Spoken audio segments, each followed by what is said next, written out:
objetivo desse vídeo é contribuir para o trabalho autoinstrucional da disciplina de Sociologia ministrada pelo professor Alex Moreira nos estudos do pensamento de Karl Marx no curso de Administração da Universidade FUMER. Entrevistaremos Oswaldo Manuel Correia, professor de Filosofia e Metodologia Científica nessa universidade há 16 anos. Confira como foi a entrevista. Quais os princípios e contribuições Karl Marx tem para a sociologia moderna? E quais são as suas aplicações na atualidade para os indivíduos e a sociedade, professor? Karl Heinrich Marx é um pensador que nasceu em 5 de maio de 1818 e faleceu em 14 de março de 1883. Portanto, tem 129 anos que ele nos deixou. Mas ele ainda tem uma marca presente através do seu pensamento em nível econômico, filosófico e histórico. Pelo pensamento marxiano, é possível visualizar duas grandes regiões articuladas da nossa realidade social, cuja determinação recíproca nos dá a imagem de um todo único e inteligível. Embaixo fica a infraestrutura ou instância da economia, enquanto em cima fica a superestrutura ou a esfera das representações ideológicas, dos nossos valores morais, das nossas normas jurídicas e das ideias políticas que norteiam o todo social. Dotada de eficiência e uma eficácia própria, a do poder de sobredeterminar a história, a esfera econômica ou infraestrutura domina a superestrutura.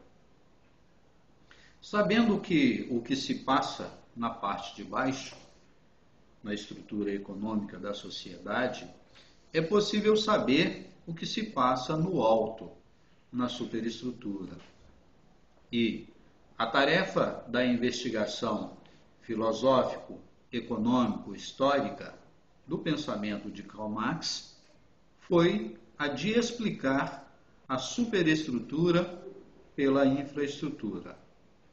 Eis a estrutura do chamado materialismo histórico, como fundamentado teoricamente em Karl Marx, primeiro na sua obra Ideologia Alemã, posteriormente reiterado no famoso prefácio da Contribuição à Crítica da Economia Política e realizado não menos com mais eficiência econômica em O Capital. Neste intervalo de mais de 100 anos que nos separam da sua morte, Marx, no materialismo histórico, nos dá a entender que, como uma sorte de arqueologia da economia, esta nos autorizou uma espécie de filosofia da história, armada em torno do esquema das forças produtivas, pensadas a partir da seguinte tese: forças produtivas mais relações de produção é igual a modo de produção. Como entender essa dialeticidade?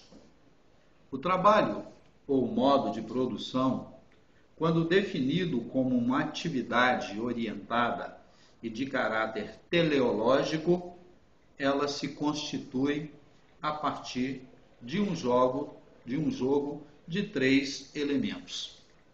Ou seja, o trabalho, os instrumentos deste trabalho, máquinas e ferramentas, e o objeto fim deste trabalho, ou seja, o produto. Como pano de fundo, aqui manifesto, temos como exigência de dar conta de que esta ação recíproca entre estes elementos é responsável pela objetivação do produto. Algo que o trabalhador produz como algo acabado e que é o resultado e a finalidade interna deste processo. Essa seria uma primeira grande contribuição do pensamento de Marx para os dias atuais. Outra grande contribuição é a análise que Marx faz do sistema de riquezas, ou também denominado como o capitalismo, como uma totalidade constituída pela ação recíproca da produção, distribuição, troca e consumo.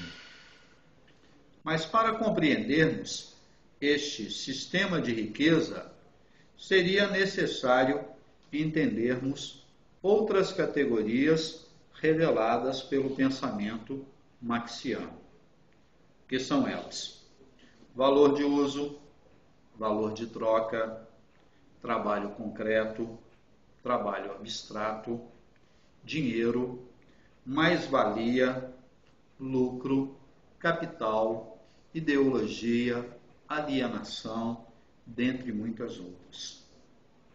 E para analisarmos criticamente este sistema, né, de riqueza ou capitalismo, devemos refletir sempre a partir de uma situação-problema. Para exemplificar o conceito de mais-valia, que é aquele que vale mais, onde o operário se torna expropriado ou alienado do próprio produto que ele produz, vamos dar um exemplo. Hoje vou brincar de professor de matemática. Vou passar alguns problemas para vocês resolverem. Problema número 1. Um professor trabalha 5 horas diárias. 5 salas com 40 alunos cada. Quantos alunos ele atenderá por dia? Resposta: 200 alunos dia. Se considerarmos 22 dias úteis trabalhados, quantos alunos ele atenderá por mês? Resposta: 4.400 alunos por mês. Considerando que nenhum aluno faltou e que cada um deles resolveram pagar diretamente ao professor, com o dinheiro da pipoca do lanche, 80 centavos cada por diária, quanto é a fatura do professor por dia? Resposta: R$ 160 diários. Se considerarmos os 22 dias úteis trabalhados, o faturamento do professor no final do mês será de R$ 3.520. Problema número 2. O piso salarial determinado pelo governo é de R$ 1.187 para o professor atender 4.400 alunos por mês.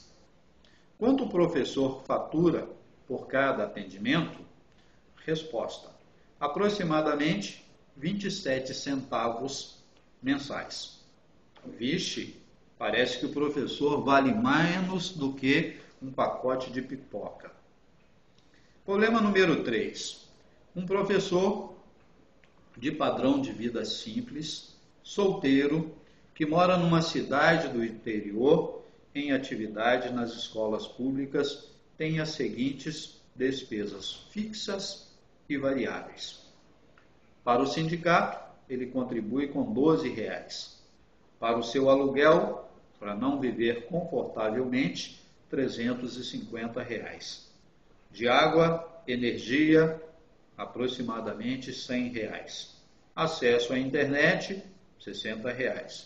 Telefone, R$ 30. Instituto de Previdência, R$ 150. uma cesta básica de alimentação mensal, R$ 500. Para o transporte, sem dinheiro. Para roupas, somente promocionais. Quanto o professor gasta em um mês? Total das despesas, R$ 1.202. Qual o saldo mensal de um professor? Saldo mensal, R$ 1.187 menos R$ 1.202, final do mês, menos R$ 15, passando necessidade. Agora eu lhes pergunto, com que dinheiro o professor terá para passar o seu fim de semana? Quanto o professor poderá gastar com estudos, livros, etc. Quanto vale o trabalho de um professor? Isto é bom para o aluno? Isto é bom para a educação? Parece que os nossos governantes não estão muito preocupados com essa situação da educação do país. Pois veja o que falou o governador de Santa Catarina. Quem quiser dar aula, faça isso por gosto e não pelo salário. Se quiser ganhar melhor, peça demissão e vá para o ensino privado. Meus queridos alunos, muito obrigado por essa oportunidade de expressar e transmitir um pouco a vocês sobre o pensamento de Karl Marx. Até a próxima.